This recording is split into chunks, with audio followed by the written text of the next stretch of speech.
नमस्कार, स्वागत है आपका के न्यूज में। मैं हूं आपके साथ विशाल पंडित। आप देख रहे हैं देश की बात। रुक करते इस वक्त की सुर्खियों का। आज से 2 दिवसीय भारत दौरे पर आएंगे दुबई के क्राउन प्रिंस। विदेश और रक्षा मंत्री संग होगी अहम बैठक। भारत का 2 दिवसीय 84वां अधिवेशन अहमदाबाद में आज से शुरू। गुजरात में 64 साल बाद पार्टी कर रही है अधिवेशन। 1961 में भावनगर में हुआ था पहला अधिवेशन। गृह मंत्री अमित शाह का जम्मू कश्मीर दौरे का तीसरा दिन आज। राजभवन में करेंगे 2 बैठकें। बीते दिन एलओसी चौकी गए और शहीदों के परिवार से मिले। नया वक्फ कानून पर सुप्रीम कोर्ट याचिकाओं की अर्जेंट सुनवाई पर विचार करेगा। अब तक 12 याचिकाएं हुई दाखिल। जम्मू कश्मीर विधानसभा में बिल की कॉपी फाड़ी गई। जालंधर में बीजेपी नेता मनोरंजन कालिया के घर पर ग्रेनेड अटैक। पुलिस जांच में जुटी।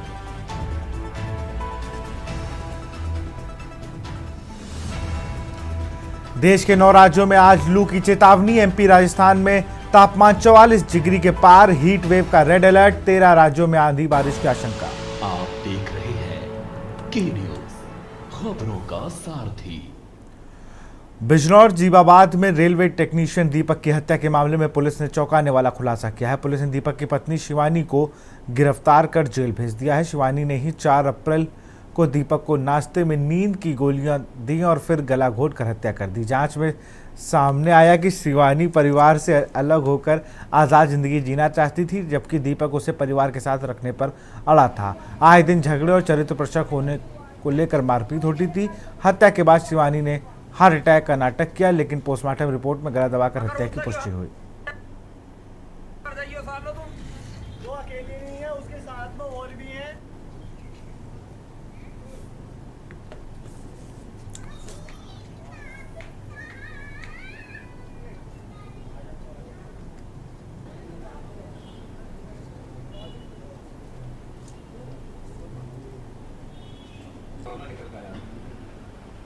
ये देखिए घटना हुई थी और इसमें हम लोगों ने महिला से पूछताछ की। काफ़ी पूछताछ के बाद फिर ये तथ्य सामने आया। उसने अपना जुर्म को कन्फेस किया है।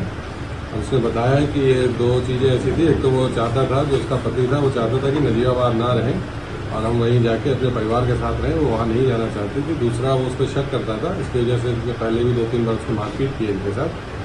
घटना वाले दिन इसने 4 नींद की गोलियां जो रखी हुई थी वो उसको नाश्ते में मिला के दे दिया था चाय में। उसके बाद वो थोड़ा बेसुध जब अचेत सा हो गया, पूजा करने बैठा तो वो गिर गया था नीचे। तो इसने फिर उसको उसी दौरान इसका गला दबाया। इसमें मेरे भाई की हत्या करी गई है। उसमें आरोपी जो है मेरी भाभी है। आपके भाई का नाम क्या है? मेरे भाई का नाम दीपक कुमार है। कहाँ रहता था वो? यहीं पर नजीबाबाद रह रहा था। 1 महीने से सरकारी जॉब करता है रेलवे में। रेलवे में जी। फिर आपको जानकारी कैसे हुई? मेरे पास में मेरी भाभी की कॉल आई 1:01 पे 4 तारीख को कि आपके भाई का दौरा होने के कारण उनके बीमार है, आप जल्दी आ जाओ। फिर आगे जब मैं सरकारी अस्पताल में गया तो वहाँ पे जाके मैंने देखा कि मेरे भाई की मृत्यु हो चुकी है। अच्छा, हत्या की जानकारी आपको कैसे लगी? हत्या की जानकारी मैंने जब अस्पताल में जाके पोस्टमार्टम करवाया, वे मना कर रही थी कि पोस्टमार्टम मत करवाओ। फिर हमने देखा कि भाई पोस्टमार्टम कराना ज़रूरी है, क्योंकि मेरे भाई को कोई प्रॉब्लम नहीं थी। सरकारी जॉब था, 2 जॉब करी उसने और क्या कहते हैं फोर्स में भी नौकरी करी है। आपकी भाभी का नाम क्या है? मेरे भाभी का नाम शिवानी नाम है। इस समय कहाँ पर है? वे इस समय जो है थाने में है। अच्छा, आप क्या चाहते हो? मैं चाहता हूँ कि मेरा निष्पक्ष सारी चीज़ें हों, सारी जाँच हो सही तरीके से, और जो भी दोषी है उसे हमें बस फांसी की सजा हो। इसी बीच लखनऊ से खबर आ रही। खबर आपको लखनऊ से बता रहे हैं। लखनऊ में अवैध प्लॉटिंग पर चला एलडीए का बुलडोजर।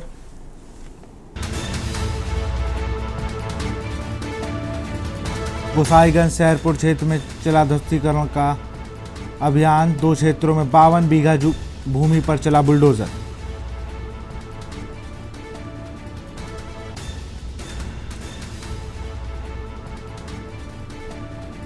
नूरबेटा गांव में बेचे जा रहे थे प्लॉट।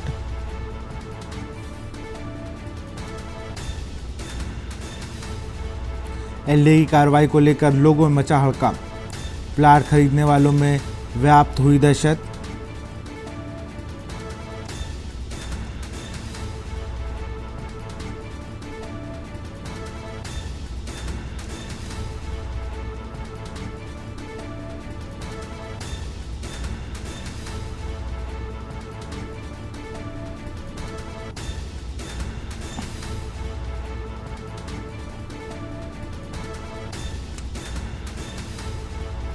निर्माणाधीन कॉमर्शियल कॉम्प्लेक्स किए गए सील।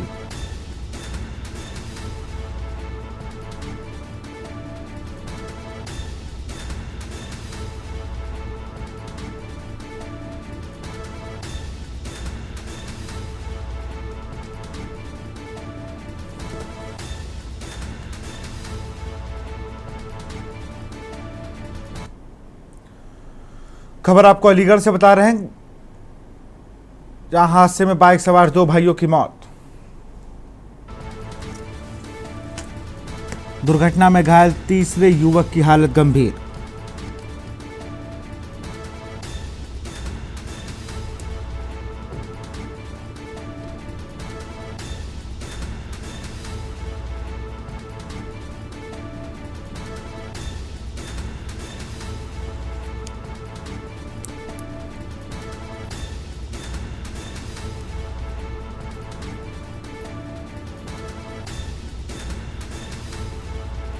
पुलिस ने दोनों के शवों को पोस्टमार्टम के लिए भेजा।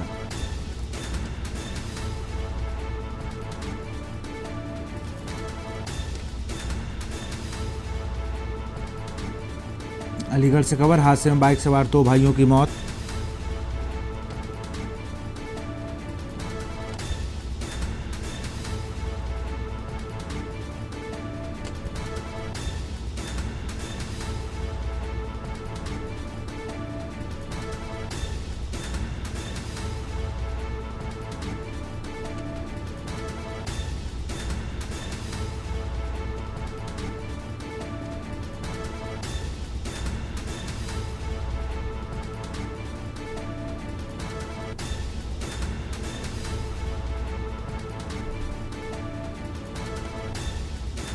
थाना बन्ना देवी के खैर बाईपास रोड पर हुआ हादसा।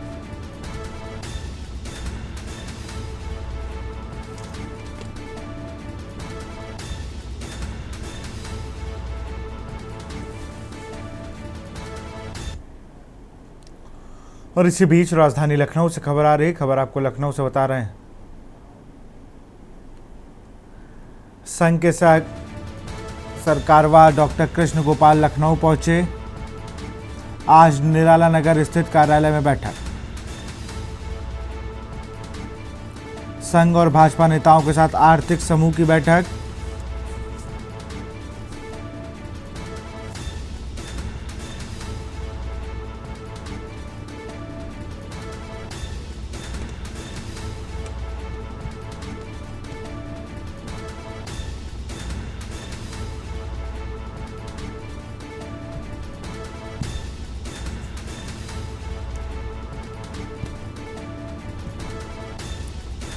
उद्योग मंत्री नंद गोपाल नंदी, श्रम मंत्री अनिल राजभर रहेंगे मौजूद।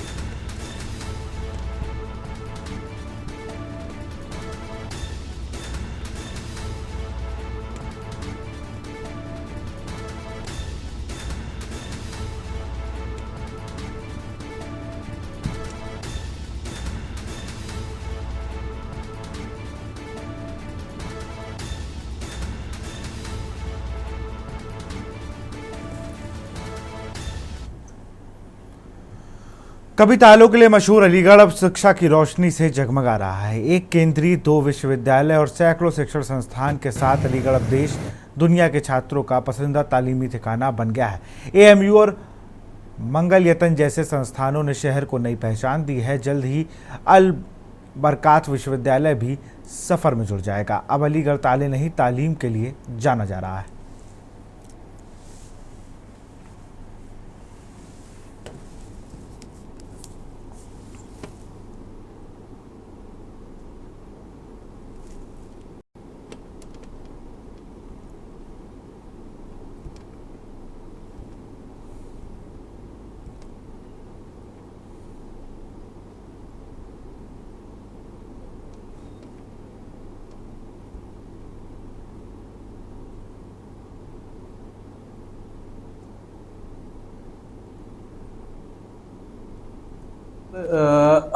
को मैं कहूँगा, देखिए प्राइवेट मतलब सेंट्रल यूनिवर्सिटी है, स्टेट यूनिवर्सिटी है, डीम्ड यूनिवर्सिटी यहाँ पर मौजूद है, तमाम जो है आगरा के कॉलेजेस मौजूद हैं। सो डेफिनेटली अलीगढ़ में एजुकेशन का एक प्रॉपर माहौल तो है। उसकी खूबसूरत और सबसे इम्पॉर्टेंट वजह ये मुझे मालूम पड़ती है कि यहाँ की जो लोकेलिटी है ना, वो बहुत कनेक्टेड है, लखनऊ से कनेक्टेड है, ख़ास तौर पे सेंटर दिल्ली से बहुत कनेक्टेड है। और एजुकेशन के मामले में दिल्ली से बेहतर क्या जगह हो सकती है। तो लोग यहाँ पर कहना चाहिए एक तरीके से कंपैरेटिवली सस्ती एजुकेशन और एजुकेशन का एनवायरनमेंट और कनेक्टिविटी की वजह से बहुत ज़्यादा जुड़ते हैं। मंगलायतन विश्वविद्यालय विद्यार्थियों के भविष्य को देखते हुए उत्तर प्रदेश तथा अलीगढ़ जिले की आवश्यकताओं को देखते हुए और इन्हीं के साथ व्यापक रूप में अपने देश की आवश्यकताओं को देखते हुए अलग अलग तरह के पाठ्यक्रम संचालित करता है। मंगलायतन विश्वविद्यालय अपने पाठ्यक्रमों को प्रारंभ करने के पूर्व इस बात से सुनिश्चित करता है कि उन पाठ्यक्रमों में अध्ययन करने के पश्चात विद्यार्थी सक्षम हों, वे जॉब प्रोवाइडर बन सकें, वे जॉब क्रिएटर बन सकें, वे अच्छा जॉब प्राप्त कर सकें और इन सब के साथ बहुत ही सकारात्मक दृष्टि के साथ जहाँ पर भी खड़े हों काम करें, वहाँ अपने विषय ज्ञान तथा कौशल को इस प्रकार से काम में लें कि हमारा देश तरक्की करे, हमारे समाज की आवश्यकताओं की पूर्ति हो तथा समाज शिक्षित हो। इस दृष्टि से मंगलायतन विश्वविद्यालय विभिन्न संकायों के अंदर अपने पाठ्यक्रम संचालित करता है। इस वक्त मैं मौजूद हूँ यूपी के जनपद अलीगढ़ में और बात करते हैं यूपी के जनपद अलीगढ़ में एक नहीं तीन विश्वविद्यालय हैं। और लगातार अगर बात की जाए, जनपद अलीगढ़ कभी ताले नगरी के नाम से मशहूर हुआ करता था, लेकिन इस वक्त जनपद अलीगढ़ में शिक्षा का स्तर बढ़ता हुआ जा रहा है। अगर बात की जाए, लगातार शिक्षा के स्तर में लगातार बढ़ोतरी होती जा रही है। लगातार अगर बात की जाए, दो जनपद अलीगढ़ में केंद्रीय विश्वविद्यालय है और जबकि एक अगर राज्य स्तर का विश्वविद्यालय अगर बात की जाए 1900 के आसपास में अगर लगातार देखा जा रहा है कि जो अलीगढ़ जो विश्वविद्यालय है, अलीगढ़ में जो शिक्षा का जो स्तर है लगातार बढ़ता हुआ जा रहा है। अगर बात की जाए, कई अगर डिग्री कॉलेज हैं, कई IIT कॉलेज, इंजीनियरिंग कॉलेज हैं और MBA कॉलेज है। लगातार उसको लेकर अगर बात की जाए, तमाम अगर देखी जाए तो उत्तर प्रदेश के राज्य में अलीगढ़ कहीं ना कहीं एक अपने आप में अहम अहमियत रखता है, क्योंकि लगातार शिक्षा के स्तर में अब जनपद अलीगढ़ का भी नाम कहीं ना कहीं अब विदेशों में शुमार हो, क्योंकि जनपद अलीगढ़ में एक यूनिवर्सिटी जो AMU मुस्लिम यूनिवर्सिटी है, उसमें विदेशों के भी बच्चे पढ़ते हैं। और लगातार देखा जा रहा है जो एक राज्य स्तर की जो यूनिवर्सिटी है मंगलायतन है, अगर उसकी बात करें तो उसको लेकर अगर बात की जाए, और दूसरी जो महेंद्र प्रताप यूनिवर्सिटी है जिसका नरेंद्र मोदी ने जो कहीं ना कहीं उद्घाटन किया था, उसको लेकर तो कहीं ना कहीं शिक्षा के मामले में जनपद अलीगढ़ अब एक नाम रोशन करने जा रहा है। जब कॉलेजों की बात करें तो इंटर कॉलेज की अगर बात करें, करीब 700 से करीब ऊपर इंटर कॉलेज है।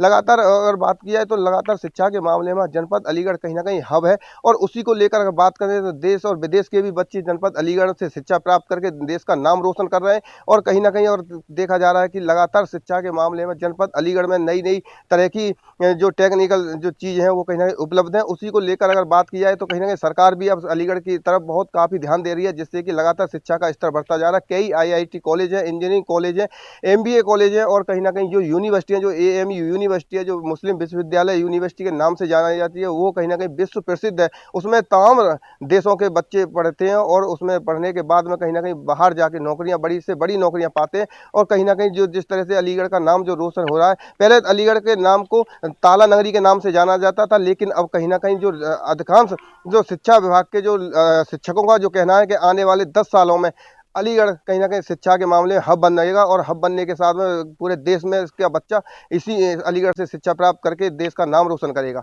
अनिल मीना, के न्यूज़ इंडिया, अलीगढ़।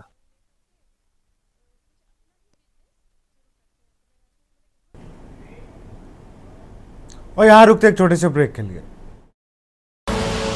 आप देख रहे हैं के न्यूज़, खबरों का सारथी। ब्रेक के बाद आपका स्वागत है। सीधे आपको दिल्ली ले चलते, जहाँ पर मुद्रा योजना के 10 साल होने पर प्रधानमंत्री नरेंद्र मोदी लाभार्थियों से बातचीत कर रहे हैं।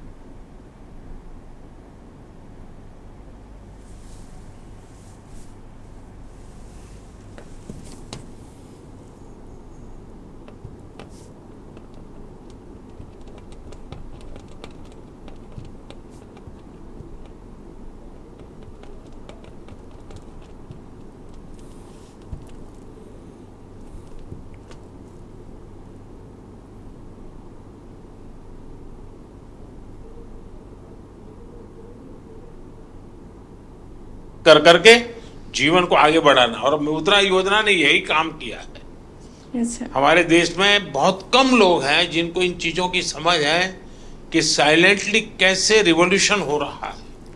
ये बहुत बड़ा साइलेंट रिवॉल्यूशन है। सर, मैं और लोगों को भी कोशिश करती हूँ मुद्रा योजना के बारे में बताओ। औरों को समझाना चाहिए। बिल्कुल सर। देखिए, हमारे यहाँ जब हम छोटे थे तो सुनते थे कि उत्तम खेती, मध्यम व्यापार और कनिष्ठ नौकरी, ऐसा सुनते थे। नौकरी को आखिरी गिनते थे। धीरे धीरे समाज की मनस्थिति ऐसी बदल गई कि नौकरी सबसे पहले, पहला काम भाई कहीं मिल जाए, बस सेटल हो जाए, जिंदगी की श्योरिटी हो जाती है। व्यापार मध्यम ही रहा और लोग यहाँ तक पहुँच गए। खेती तो सबसे आखिर में। इतना ही नहीं, किसान भी क्या करता है, अगर उसके 3 बेटे हैं तो एक को कहते भाई तू खेती संभालना, 2 को कहते तुम जाओ भाई कहीं रोजी रोटी कमाओ।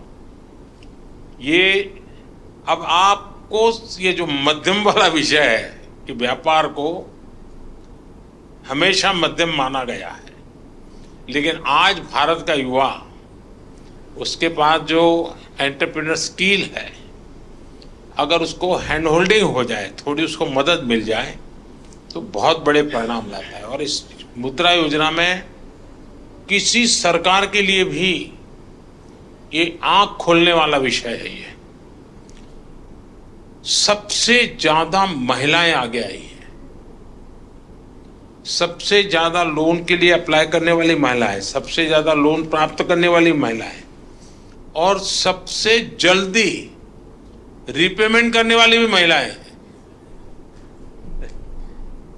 यानी ये एक नया क्षेत्र और भारत, विकसित भारत के लिए जो संभावना है ना, वो इस शक्ति में पड़ी हुई है, वो दिखाई दे रहा है। और इसलिए मैं समझता हूं कि हमें एक वातावरण बनाना चाहिए। आप जैसे लोग जो सफल हुए हैं, आपको पता है, अब आपको किसी पॉलिटिशियन की चिट्ठी की जरूरत नहीं पड़ी होगी, किसी एमएलए एमपी के घर पे चक्कर नहीं काटना पड़ा होगा आपको। मेरा विश्वास है किसी को 1 रुपया भी देना नहीं पड़ा होगा। और बिना गारंटी को आपको पैसा मिलना, और एक बार पैसा आए तो उसका सदुपयोग करना, ये अपने आप में आपके जीवन में भी एक डिसिप्लिन ले आता है। वरना किसी को लगेगा यार ले लिया है, चलो अब दूसरे शहर में चले जाए, कहाँ ढूंढता रहेगा वो बैंक वाला। ये जीवन को बनाने का एक अवसर देता है। और मैं चाहता हूं कि मेरे देश के नौजवान ज्यादा से ज्यादा इस क्षेत्र में आए। आप देखिए, 33 लाख करोड़ रुपया ये देश के लोगों को बिना गारंटी दे दिए गए हैं। आप अखबार में तो पढ़ते हो अमीरों की सरकार है, हैं?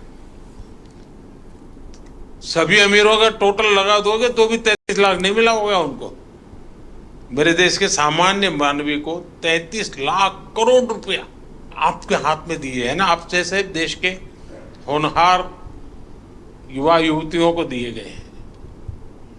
और इन सब ने, किसी ने 1 को, किसी ने 2 को, किसी ने 10 को, किसी ने 40-50 को रोजगार दिया।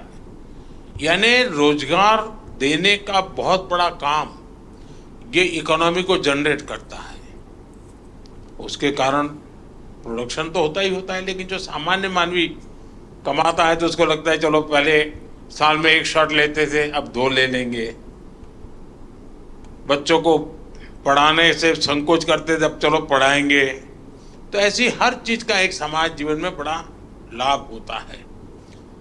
अब इस योजना को 10 साल हो गए हैं। सामान्यतः सरकार में का स्वभाव क्या रहता है कि एक निर्णय करे, एक प्रेस कॉन्फ्रेंस करे और घोषणा करे कि हमने ऐसा करेंगे।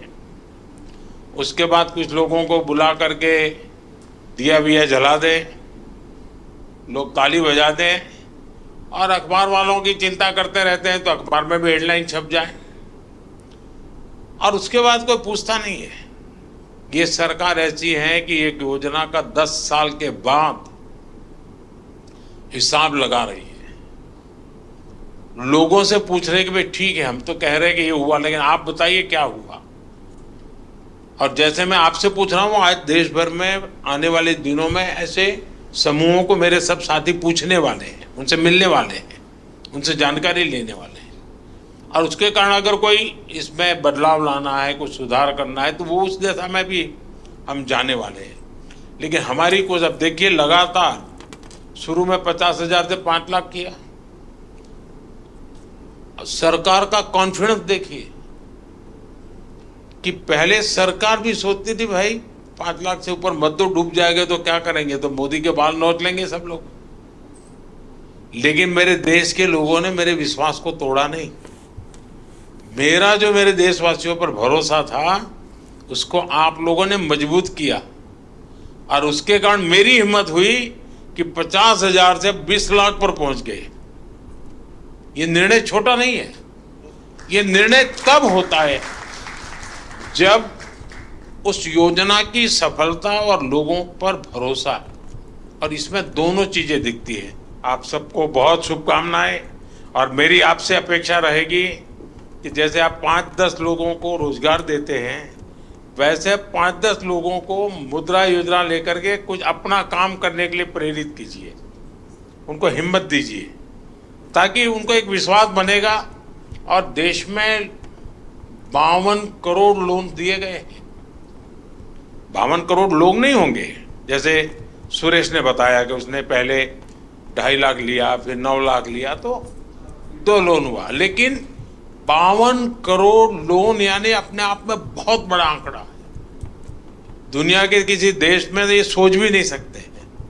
और इसलिए मैं कहता हूं, और हमारी युवा पीढ़ी को हम तैयार करें कि भाई आप खुद शुरू करो, बहुत कुछ फायदा होगा। मुझे याद है, जब मैं गुजरात में था तो मेरा एक कार्यक्रम होता था, गरीब कल्याण मेला। लेकिन उसमें एक स्ट्रीट प्ले जैसा करते बच्चे, अब मुझे गरीब नहीं रहना है, ऐसा एक लोगों को मोटिवेट करने वाला एक ड्रामा होता था मेरे कार्यक्रम में।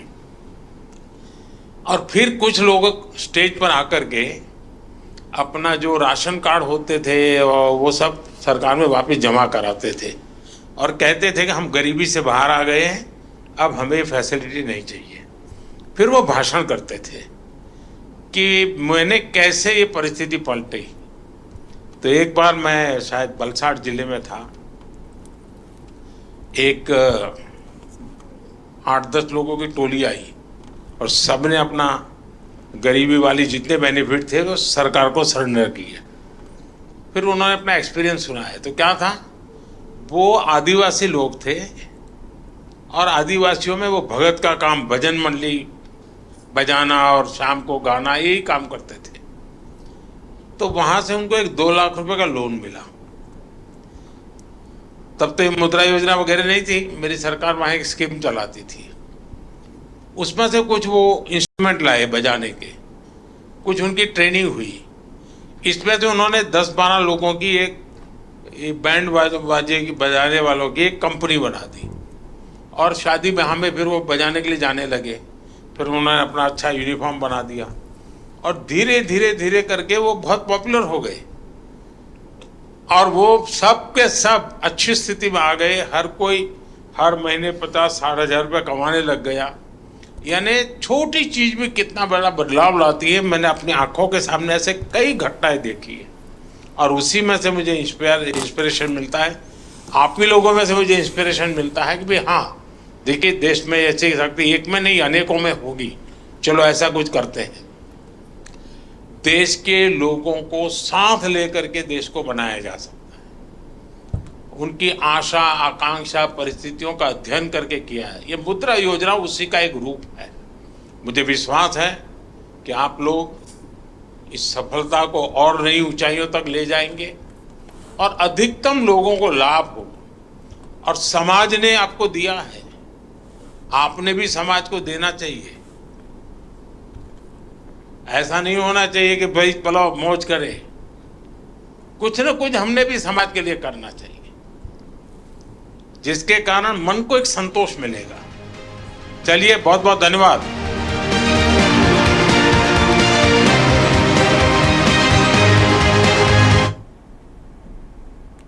और यहाँ रुकते एक छोटे से ब्रेक के लिए। आप देख रहे हैं के न्यूज, खबरों का।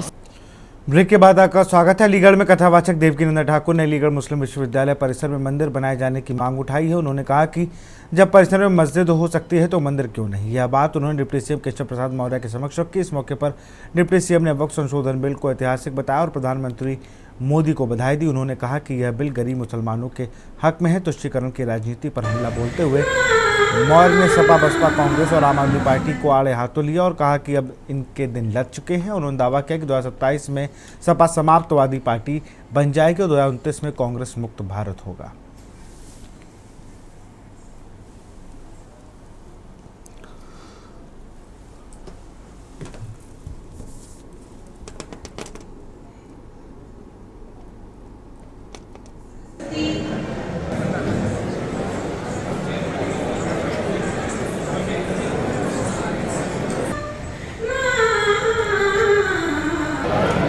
भारत के इतिहास का, भारत के संसद का जो महत्वपूर्ण कार्य रहा है उसमें से एक काम और माननीय प्रधानमंत्री श्री नरेंद्र मोदी जी के नेतृत्व के पास होने पर मैं बहुत बधाई देता हूँ। देश के गरीब मुसलमानों को भला है या जो तुष्टीकरण की राजनीति करते हैं, चाहे वो कांग्रेस हो, चाहे सपा हो, चाहे बसपा हो, चाहे टीएमसी हो, चाहे डीएमके हो, चाहे आम आदमी पार्टी हो, ये तुष्टीकरण की राजनीति करने वालों के दिन अब लग गए। आने वाला समय भी भाजपा का है। पहले तो हम लोग सत्ता में डबल इंजन सरकार के रूप में काम ही कर रहे हैं, लेकिन 2027 समाजवादी पार्टी समाप्तवादी पार्टी बनेगी और कांग्रेस मुक्त भारत 2029 में बनेगा। इनके जो कारनामे हैं इनको निश्चित तौर से वहाँ पहुँचा देंगे जहाँ इनको संवैधानिक। अगर किसी भी यूनिवर्सिटी में 4 या 5 मस्जिद हो सकती है और वहाँ 4000 अगर हिंदू पढ़ने जाते हैं तो उनके लिए भी मंदिर होना चाहिए। वक्फ बोर्ड के लिए हमने यही कहा था कि भाई देखो, वक्फ बोर्ड जो बिल पास हुआ है, किसी भी संस्था को यह अधिकार नहीं है कि वो व्यक्ति जहां चाहे वहां अपना अधिकार स्थापित कर दे और जिसके साथ बुरा हो रहा है, जिसकी जमीन हत्याई जा रही है, उसे ये साबित करना पड़ेगा ये सब गलत हो रहा है। तो ये बहुत बहुत साधुवाद पात्र है हमारी सरकार और मोदी जी को बहुत बहुत धन्यवाद, अमित शाह जी को बहुत बहुत धन्यवाद, जिन्होंने इस वक्फ जो बिल है इसको संशोधन किया है। और इसी बीच लखनऊ से खबर आ रही, खबर आपको लखनऊ से बता रहे हैं। लखनऊ से इस वक्त की बड़ी खबर। संघ प्रमुख मोहन भागवत के कार्यक्रम में बदलाव। आज कानपुर पहुंचने का कार्यक्रम रद्द किया गया।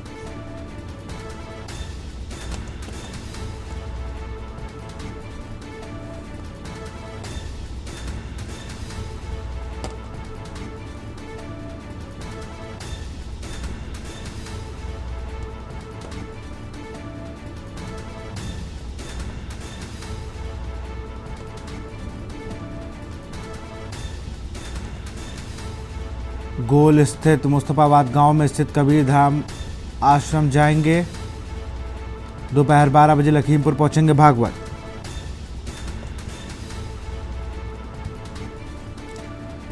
गोला स्थित मुस्तफाबाद गांव में स्थित कबीर आश्रम जाएंगे। वहां आयोजित सत्संग कार्यक्रम में होंगे शामिल। संघ प्रमुख के आगमन को लेकर पूरी तैयारियां की गई।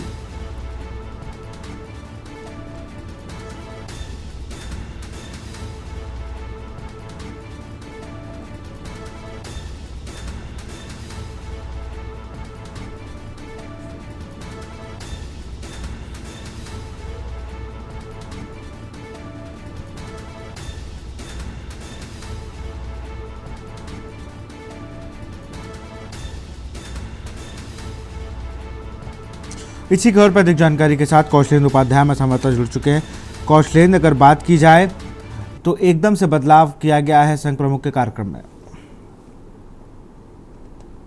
आपको बताएं कि मोहन भागवत का जो कार्यक्रम था कि कल शाम को, कल रात में लखनऊ पहुंचे और आज सुबह उनका कानपुर जाने का कार्यक्रम था, लेकिन अचानक से उनके कार्यक्रम में तब्दीली हो गई और वो सुबह 6:30 बजे लखनऊ पहुंचे हैं। लखनऊ 4 बाग स्टेशन पे, उसके बाद हो गए सीधा संघ भवन जाके उसके बाद वहां से वो लखीमपुर की तैयारी कर ली। लखीमपुर में गोला स्थित एक गाँव है जहाँ पे कबीर पंथ का एक आश्रम है। वहां पे बताया जाता है कि कबीर पंथ से ऊंचे जुए से यूपी बिहार के तमाम ऐसे अनुयायी हैं जो आश्रम में आते जाते हैं। तो वहाँ उनका जो है कार्यक्रम है, तो कार्यक्रम में वो शामिल होंगे।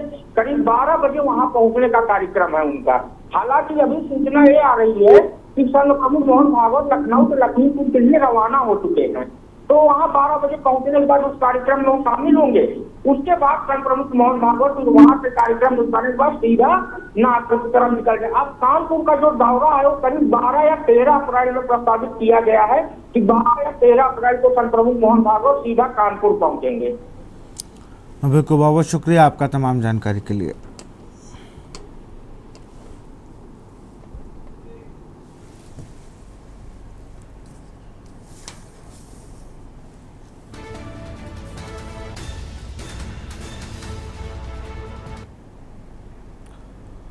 यहाँ रुकते एक छोटे से ब्रेक के लिए। आप देख रहे हैं के न्यूज, खबरों का सारथी। ब्रेक के बाद आपका स्वागत है। अलीगढ़ से खबर आ रही है। खबर आपको अलीगढ़ से बता रहे हैं, जहां पर खास वर्ग के युवक ने की शादी धमकाया, हिंदू युवती को जाल में फंसा शादी करने का आरोप।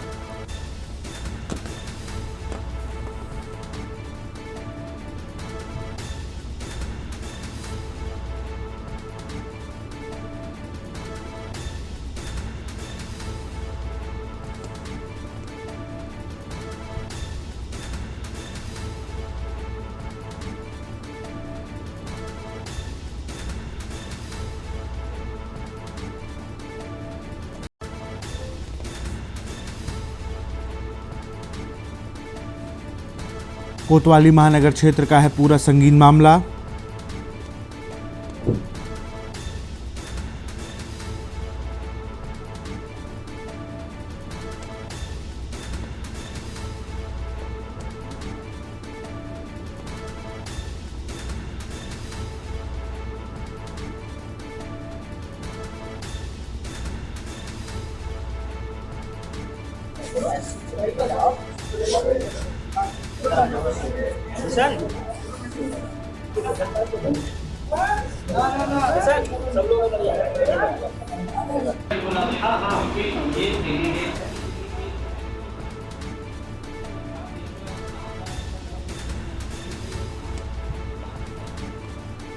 कोतवाली महानगर क्षेत्र का है पूरा संगीन मामला।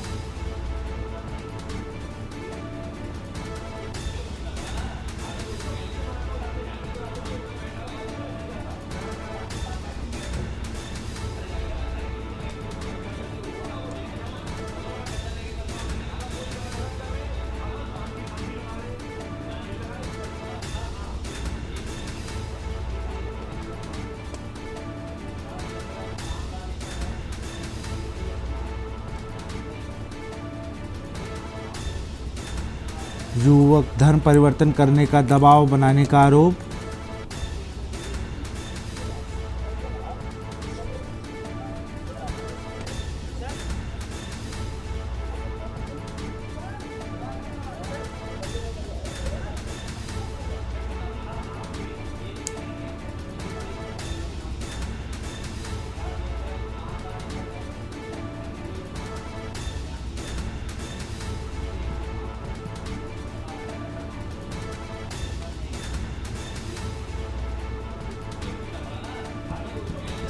हकीकत पता चलने के बाद मामले में शुरू हुआ ड्रामा।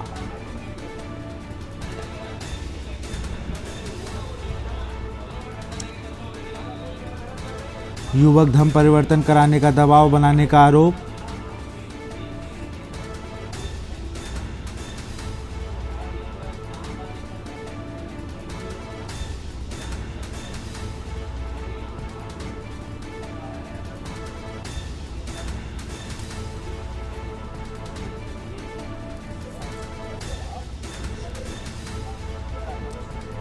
हिंदू युवती को जाल में फंसा शादी करने का आरोप। यूपी सरकार में मंत्री नरेंद्र कश्यप के खिलाफ विकलांग विधवा सेवा समिति ने मोर्चा खोल दिया है। समिति से जुड़े दिव्यांगजनों ने जमकर नारेबाजी करते हुए मंत्री का पुतला फूंका और आरोप लगाया कि 3 साल से गुहार लगाने के बावजूद न मकान मिला न रोजगार। प्रदर्शनकारियों ने चेतावनी दी है कि 10 अप्रैल को हरिद्वार में करीब 1000 दिव्यांग जल समाधि लेंगे। उन्होंने कहा कि अगर इस दौरान किसी की जान जाती है तो इसके जिम्मेदार नरेंद्र कश्यप होंगे। प्रदर्शनकारियों ने मुख्यमंत्री योगी आदित्यनाथ से मांग की है कि मंत्री को तत्काल मंत्रिमंडल से हटाया जाए।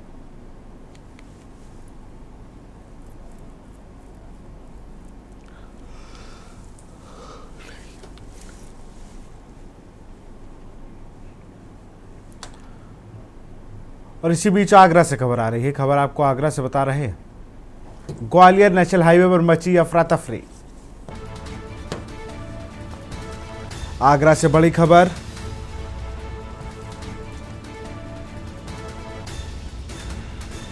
सैयद थाना क्षेत्र में बिजली घर के पास हुआ भीषण सड़क हादसा। तेज रफ्तार ट्रक ने चलते ट्रक में मारी टक्कर।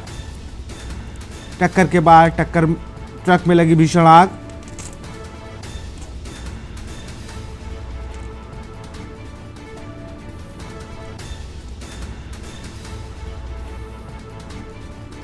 ड्राइवर नहीं निकल सका बाहर, जिंदा चला। हादसे के बाद हाईवे पर लंबा जाम।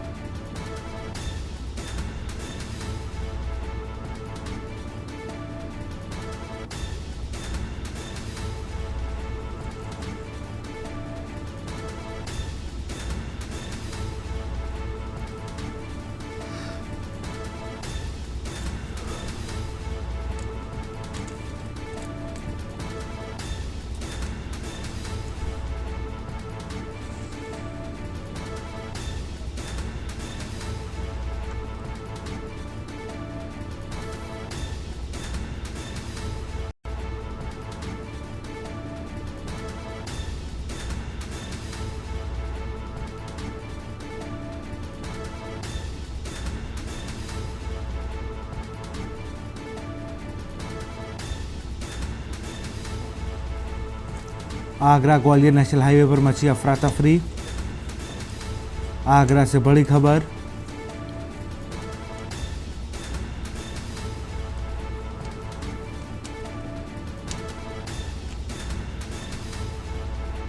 तेज रफ्तार ट्रक ने चलते ट्रक में मारी पीछे से टक्कर।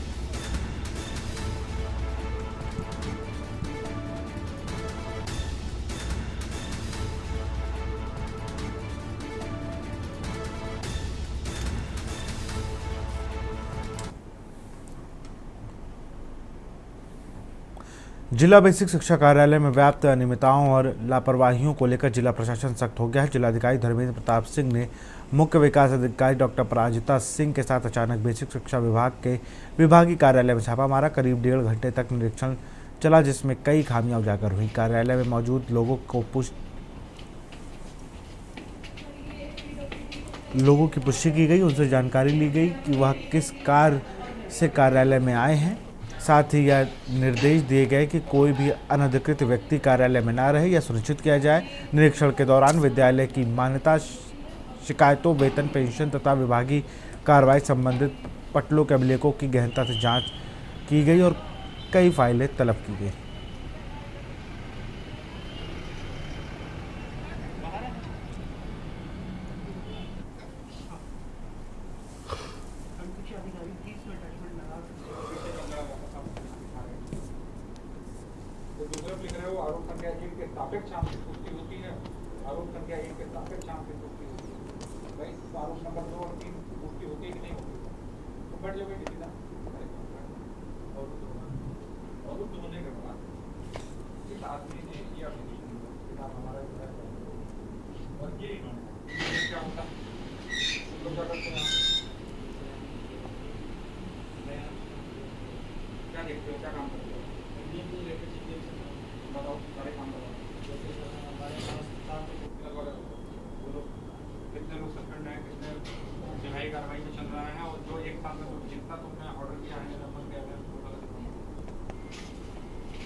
गांव में बच्चों के पानी फेंकने के मामूली विवाद ने बीती रात हिंसक रूप ले लिया।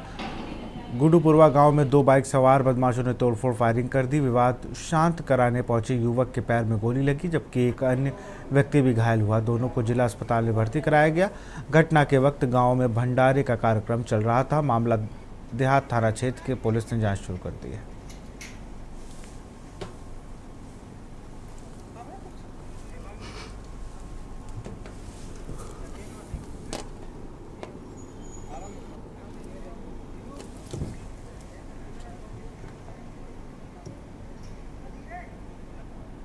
और इसी बीच लखनऊ से खबर आ रही है। आपको खबर लखनऊ से बता रहे हैं।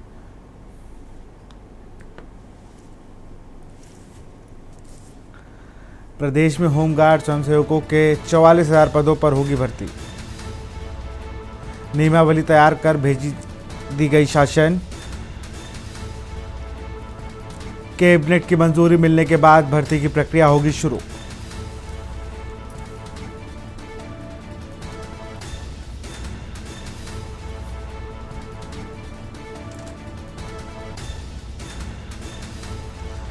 $20 सीएम योगी के निर्देश पर होमगार्ड मुख्यालय ने तैयार की नियमावली।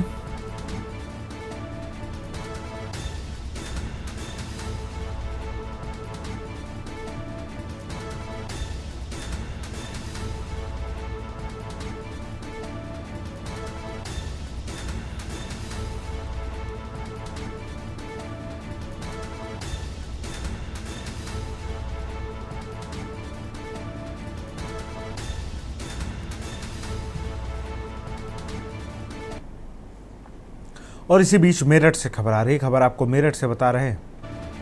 मेरठ शराब कारोबारी मनीष जायसवाल के घर पुलिस की छापेमारी।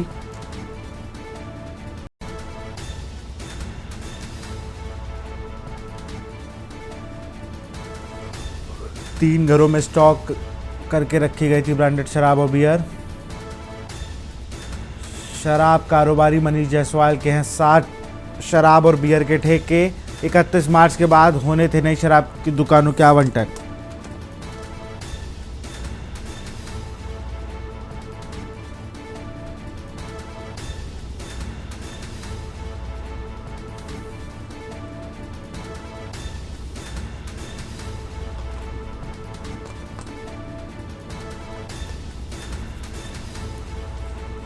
आवंटन से पहले अवैध तरीके से ब्रांडेड शराब बियर के स्टॉक।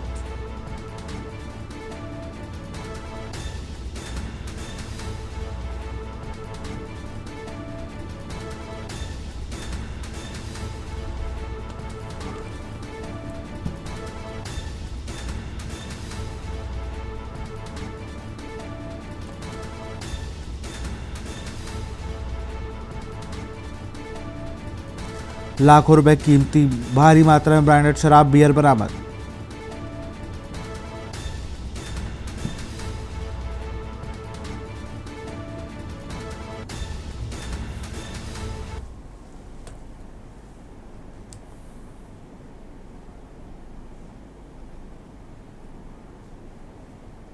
और इसी बीच वाराणसी से खबर आ रही है। वाराणसी से खबर आपको बता रहे हैं, जहां पर सीपी मोहित अग्रवाल ने की कड़ी कार्रवाई।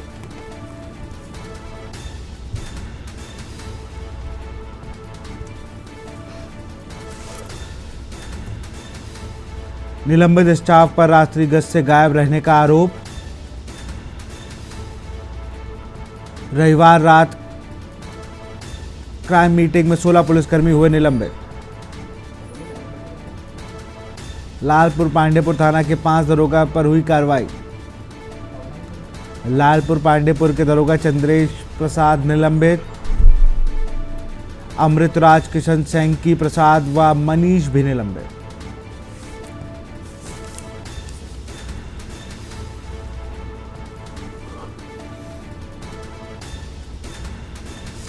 पुलिस ने हादसे को अंजाम देने वाला ट्रक पकड़ा।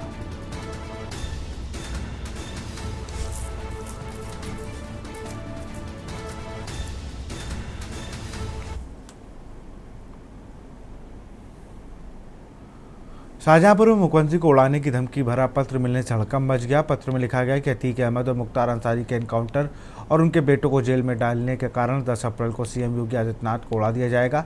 पत्र में पाकिस्तानी और आईएसआई का भी जिक्र किया गया। फिलहाल पुलिस ने इस मामले में एक आरोपी को गिरफ्तार कर लिया है, जिससे पूछताछ की जा रही है। पूछताछ के दौरान जमीन का विवाद सामने आया है। पुलिस ने बताया कि पत्र में लिखी गई धमकी की जाँच की जा रही है और आरोपी को जल्द गिरफ्तार किया जाएगा।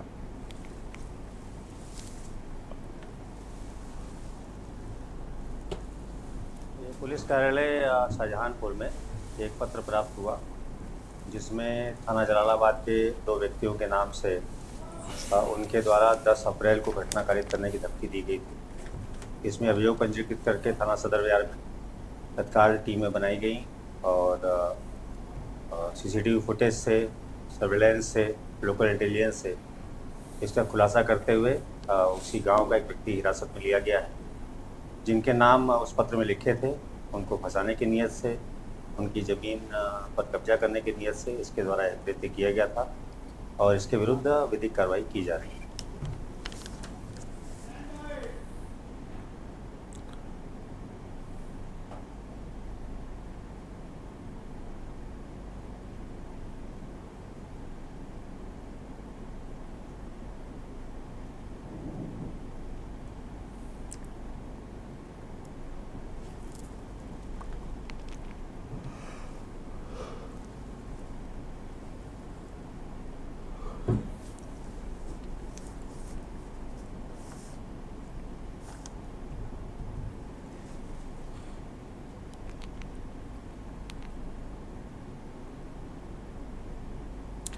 रतलाम जिले के चिकलाना गांव में एक अनोखी परंपरा निभाई जाती है, जहां शारदीय दशहरे से 6 महीने पहले ही चैत्र नवरात्रि के दौरान रावण का प्रतीकात्मक अंत किया जाता है।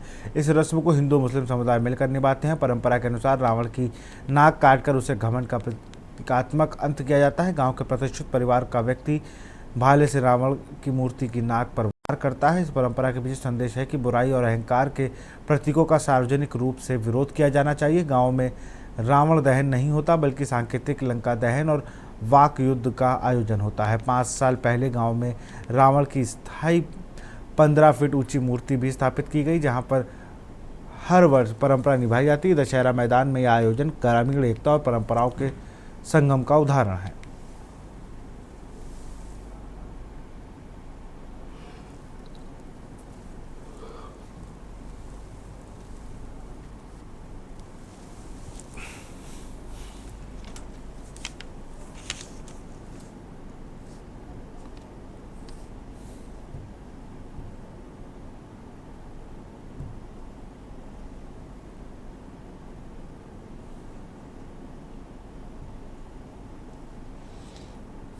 राम की जीत धर्म, नीति और न्याय की जीत है।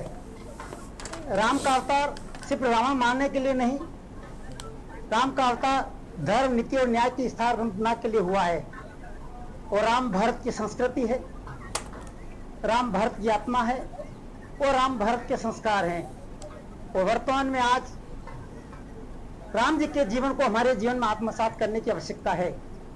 और रही बात यहाँ गांव के सार्वजनिक परंपरा है जो सदियों से चली आ रही है, और मैं धन्यवाद ज्ञापित करना चाहूँगा सबसे ज़्यादा इस कार्यक्रम में जो हनुमान का रोल अदा करते हैं बैरागी परिवार का, जो 5 वर्षों उनकी 5 पीढ़ियाँ हनुमान का रोल अदा करती है। सदियों से परंपरा चली, दादा परदादा के टाइम से हमारे पिताजी के पिताजी भी ये परंपरा का निर्वहन, सभी समुदाय के लोग मिलकर इस परंपरा को कई वर्षों से मना रहे। पहले मिट्टी का रावण था, फिर धीरे धीरे आधुनिक युग के साथ परंपरा बदली, फिर इस तरह ये रावण की प्रतिमा बनाई। इसका नाक काट के इसको दंडित किया जाता है, क्योंकि जो रावण का कृत्य था वो ऐसा कृत्य था कि उस भुलाने लायक नहीं था। उसने जो कर्म किए वो बहुत गलत और निंदनीय कर्म किए थे, इसलिए रावण की प्रतिमा का नाक काटकर वध किया जाता है। ग्राम पंचायत के मार्फत एक मेला समिति बनाई जाती है। मेला समिति में अध्यक्ष, उपाध्यक्ष, सब सरपंच प्रतिनिधि, जैसे गट्टू सिंह जी भी हमारे साथ है, सरपंच यहाँ की रंजू कुंवर चंद्रावत सरपंच है, उनके नेतृत्व में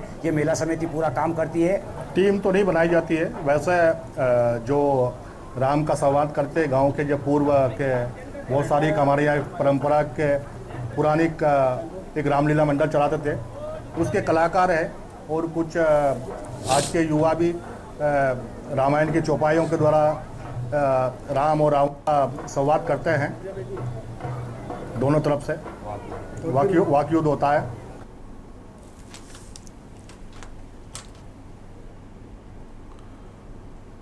तो फिलहाल इस बुलेटिन में इतना ही। देखते रहिए न्यूज़ इंडिया। नमस्कार। आप देख रहे हैं के न्यूज़, खबरों का सारथी।